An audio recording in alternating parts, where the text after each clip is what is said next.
This may be, as we head to the Easter recess, my last opportunity to speak publicly on matters of intellectual property. And in a sense, I end, I think, in an appropriate place. And that is that this has been the most extraordinary period for copyright for a number of occasions, a number of years. And it's partly, I think, to do with what happens when you sort of enter into a new century. It's certainly to do with huge technological change and huge change in behaviour, I think, from citizens as consumers. And therefore, in a sense, and I say this not just as Minister with Responsibility for Intellectual Property, but also as a former Minister for Culture, it is important that we take the opportunity to re-examine or think about moral rights in this new age, an age in which the potential for citizens to be more creative means that we need to truly understand the balance at this time. So it is a period in which 21st century technologies are giving ordinary people wider and more frequent choices than they ever had before. And in a sense, increasingly, it is they who have the power to decide what is fair and what isn't. And I think that that is a good thing. I've said before, and I'll say again, that questions of what we need from a modern rights system cannot, I believe, in the 21st century be seen as solely the province of lawyers or bureaucrats. It has to be an area that requires public discourse as well, and therefore puts the individual consumer also as an equal player at the table. In that sense, it is now time to ensure that this topic is more democratized than it's been previously.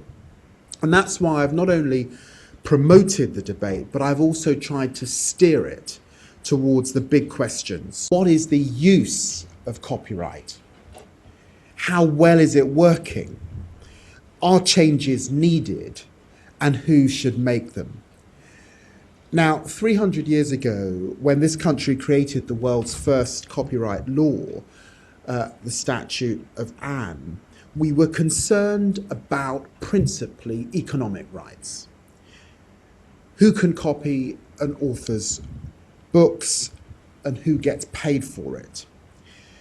We have, as a nation, come to see that copyright involves more interests than those of just economic stakeholders. Every one of us has a stake in it.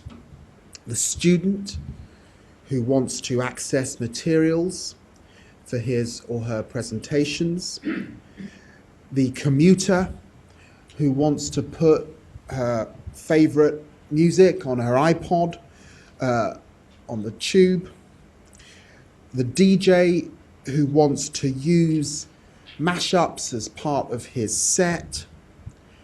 And this interest is likely to grow as new technologies and means of communication grow in importance and enable us to encounter these new uses of creative content. But in the current debate on the future of copyright, we must not lose sight then of creators and artists, the lifeblood of our vibrant culture and our creative industries. And we should not underestimate their contribution to our national wealth and well-being. The creative industries account for around 6.4% of our economy, and that will continue to grow. So copyright isn't just about making money from creative works, important of course though that is to many people and to our economy. It's also about deeper issues of creativity, identity, and control. When we talk about a knowledge economy, when we talk about a creative economy, this issue of what is a moral right cuts to the heart, actually, of the reality of that. And that is a reality that we have to be committed to economically over the next period as we head out of what is this difficult economic period. So these issues are central to public debate. I suspect we will keep returning to them, and certainly I have found myself returning to them as the Minister with responsibility for intellectual property at this time. And if you think these issues don't affect all of us, then of course you should think again. We are all creators now. I create when I post on my website. You create when you post a note on your Facebook wall. We create when we tweet to each other. For creators, copyright serves, in a sense, two purposes. It ensures that they can require payment for their work, but also protects the moral stake that they have in it. The logic of the first part, then, is pretty obvious. If I can't make a living from my work, I won't be able to spend time in the studio, and I'll have to find another way to make money. It's very simple. And as Arts Minister, I heard that clarion call on a number of occasions, and I see some of the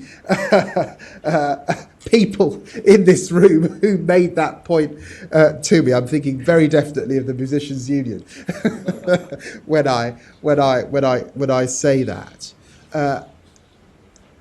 So, given that that is the case, our culture may or may not be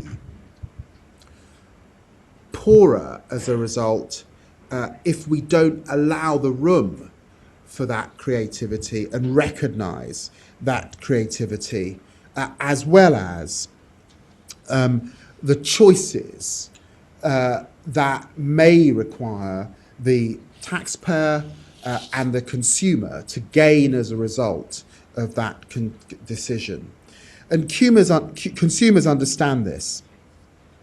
Yet for many, of course, in the modern age, the temptation of free content now, for example, with online file sharing, is stronger than any concerns about the long-term impact on artists or on content quality.